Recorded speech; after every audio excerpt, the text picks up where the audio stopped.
Hi, so I'm going to show you how to do a painting technique that I did on the rustic chest of drawers that I said I would do.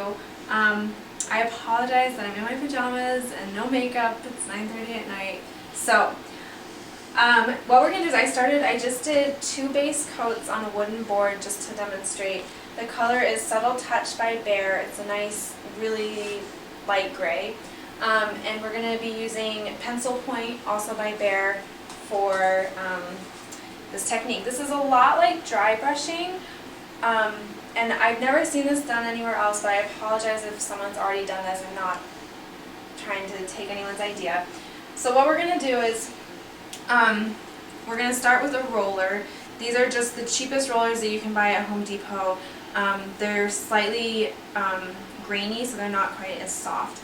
You take just a foam brush, or any kind of brush is fine, and you just apply it to one side of your roller brush. And you can be as generous or as sparse as you want with the paint. Just get it, it needs to be pretty coated, depending on the size of the piece you're working on. So I've put about 3 brushfuls of paint. Now I call this dry smearing, which is a really professional name. But what we do is you start from one end of your piece and you just put it down and then just pull. And there's no guarantee as to what it's going to look like. Typically where you apply more pressure is where more paint will be dispersed, obviously. Now, once it's on there, if you don't like it, obviously you can go back and try it again. And